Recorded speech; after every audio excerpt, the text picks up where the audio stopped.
to do a part 2, but that is okay.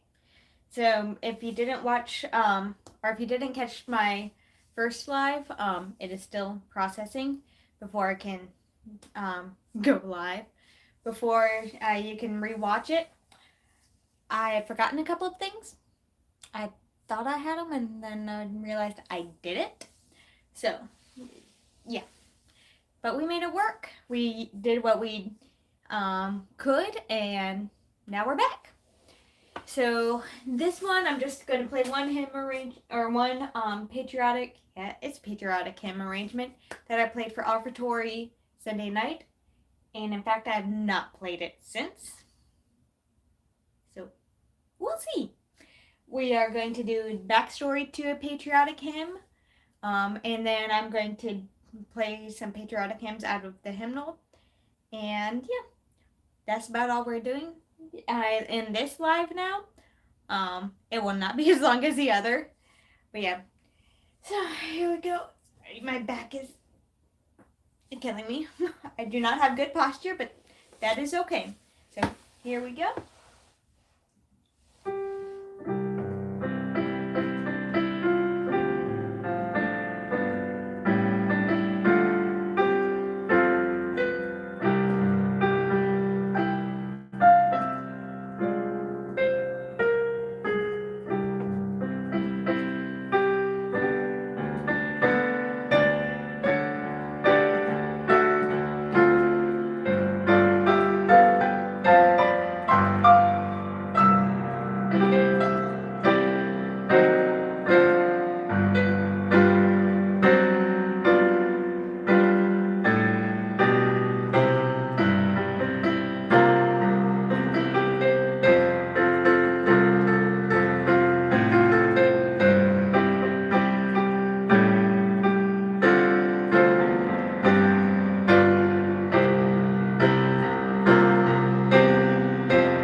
That one's a fun one to play because you can be all powerful with it. It's a very simple arrangement. My teacher had me do this one, and it's from thechurchpianist.com, which we've been using that a lot, especially since we've been doing virtual lessons.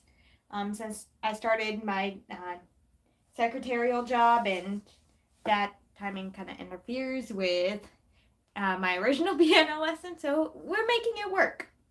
Yeah, and she's nice enough to get me in on Friday morning, so that's good. And I'm usually off Friday morning, so that is nice. Yeah, I don't know if I want to I don't know if I want to go back to in person. Like I do, I really do. But once the school year starts, gotta do in-person lessons, and yeah. That means I gotta get up and get my tail out of bed Friday mornings. One of the only days I get to sleep in. But I did that to myself because there are some Fridays I work at Dove. So, anywho, before I do the hymns, we're gonna do our backstory. And I found the book that I've been looking for a couple of weeks now. I'm not gonna say where I found it because it's kind of embarrassing. And when my dad watches it, he'll be like, "I told you so." So I'm not gonna do that. He's really nice, but still. We're coming out of 101 Hymn Stories by Kenneth W. Osbeck, published by Kregel Publishing. And we are doing, actually, the only other patriotic hymn backstory that I can find in all of my books. So, yeah. Which means I'm gonna need more. Like I've done the Star Spangled Banner. I accidentally did My Country 'Tis of Thee twice, 2 years in a row. But that's okay. Both for Memorial Day too. I didn't notice that until I was looking back this morning / early afternoon. Um, but yeah. So we are doing the backstory to the Battle Hymn of the Republic. Now this technically is not, well, I wouldn't say technically. This was not written in the 1770s, 1780s. It wasn't written until 1860s for the Civil War. But we still sing it today as patriotic hymn because it has that march feel. It's Battle Hymn of the Republic, written by Julia Ward Howe. The melody was already written. She just updated the lyrics to a more patriotic, more Christian words. So, let's see, I'm trying to see where I could start this. The hymn first appeared in a issue of the Atlantic Monthly magazine in February 1862. And Julia Ward Howe, the authoress, whatever, got a grand total of $5 for that publication. Which back in the 1800s, $5 was a lot of money. So, but inflation nowadays made the value go down. So, but anywho, she and her husband had moved to Washington, D.C. from Boston, where he became a doctor for the government. Pretty high up there. So they were very well-to-do people, but yeah, they were well-to-do, and I'm going to leave it at that. Now, Julia had become very discouraged by the growing anger that she noticed from both parties in the government, as well as the fact that civil war was going to break out. There was no ifs, ands, or buts about it. War was going to break out. American against American. And she was very discouraged. Now, she would become more and more discouraged each day as she would see troops of soldiers, they marching and practicing and march off to different camps singing the song John Brown's Body, which was, and I quote, named for a self-styled abolitionist who was hanged for his efforts to have the slaves free. I don't know the original lyrics. I did not look that up. I don't know if I want to look it up. But those were the lyrics to the original lyrics to the tune of the Battle Hymn of the Republic. Now, there was one particular day she was watching the troops go by, and her former pastor and friend, Reverend James Freeman Clark from Boston, was visiting with them, and he turned to her and said, "Julia, you should write lyrics. You should write a different poem for that tune." And she thought about it and said, "I will." And actually, the words came to her that evening. Let's see, and she left the following account, which I'm going to read directly from the book. "I awoke in the gray of the morning, and as I lay waiting for dawn, the long lines of the desired poem began to entwine themselves in my mind, and I said to myself, I must get up and write these verses, lest I fall asleep and forget them. So I sprang out of bed, and in the dimness found an old stump of a pen, which I remembered using the day before. I scrawled the verses almost without looking at the paper, which that is a feat in and of itself. I have to look at the paper when I'm writing, because otherwise it goes curved up, curved down, and it's just a slappy mess. Pretty soon after it was published in 1862, the whole nation was singing "Mine eyes have seen the glory of the coming of the Lord," rather than John Brown's Body. Let's see. I'm trying to see what else I can add. And the article goes on to tell more about Julia Ward Howe's and her husband's life. Let's see.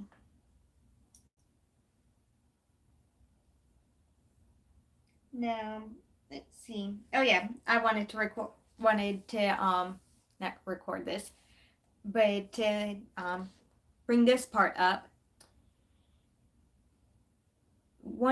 There was one time at a patriotic rally that Abraham Lincoln was attending. This hymn was sung by a lone singer, by a choir. We really don't know. I don't know, I should say. After the hymn was done, whoever was singing it was finished singing, was about to step off the stage. Abraham Lincoln stood up and, with tears in his eyes, said, "We need to sing that again. Sing it again." And it was sung again. Now, it's very quickly found its way into national hymnals everywhere. And let's see. The original purpose of this hymn, as a rally stirring the hearts of the Northern Republic, the Yankees and North, whatever you want to call them, during the Civil War, that's been forgotten. It's just a fun marching song with great biblical truth. "And eyes have seen the glory of the coming of the Lord. He is trampling out the vintage where the grapes of wrath are stored. He hath loosed the fateful lightning of his terrible swift sword. His truth is marching on." Talking about God, his truth is coming. And no matter what anyone does to try to silence it, try to stop it, God's truth is marching on, and it will march on to the end of time. See verse 2. "I have seen him in the watchfires of 100 circling camps. They have builded him an altar in the evening dews and damps. I can read his righteous sentence by the dim of flaring lamps. His day is marching on. He has sounded forth the trumpet that shall never sound retreat. He is sifting out the hearts of men before his judgment seat. Oh, be swift, my soul, to answer him. Be jubilant, my feet. Our God is marching on. In the beauty of the lilies, Christ was born across the sea, with a glory in his bosom that transfigures you and me. As he died to make men holy, let us die to make men free, while God is marching on. Glory, glory, hallelujah.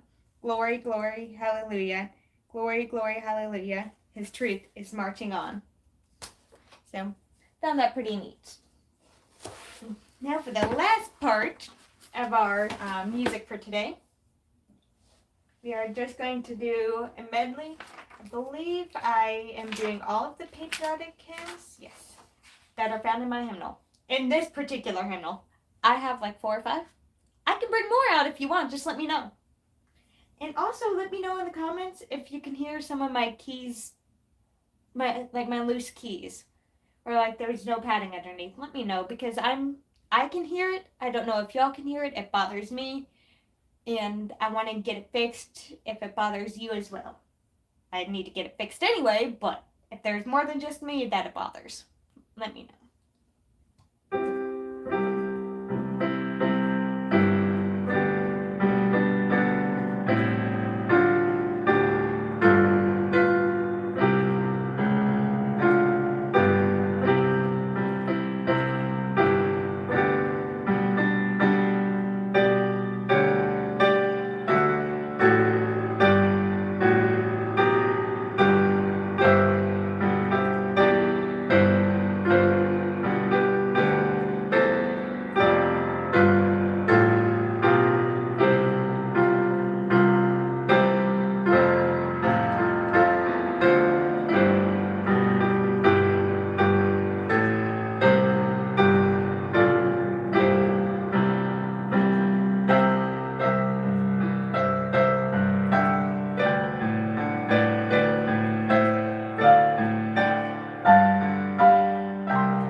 Whoa!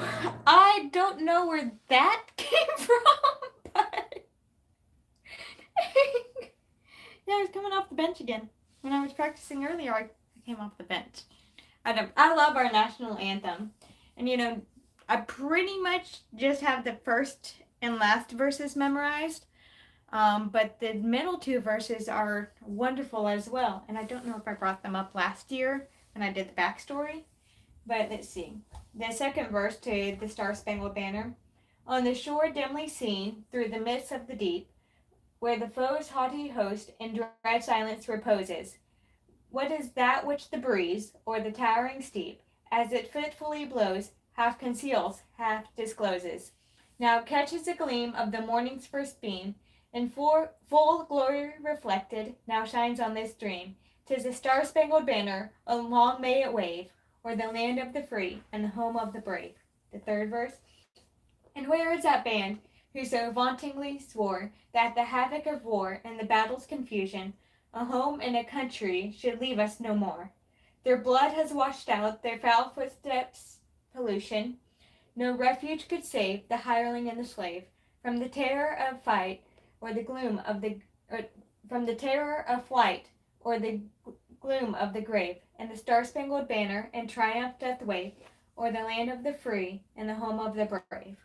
It all ties together. And I remember from a video that I watched last year, and I rewatched it a few days ago. All the men that were held captive in one of the British warships, they kept asking Francis Scott Key, "Is the flag still waving? Is the flag still waving?" Because the British gave the ultimatum, take down the flag, and we won't hurt you. Leave the flag up, we'll rain all of our cannons, all of our guns right onto this fort. And it was not a military fort. It was not at all. Women, children, everyone was there.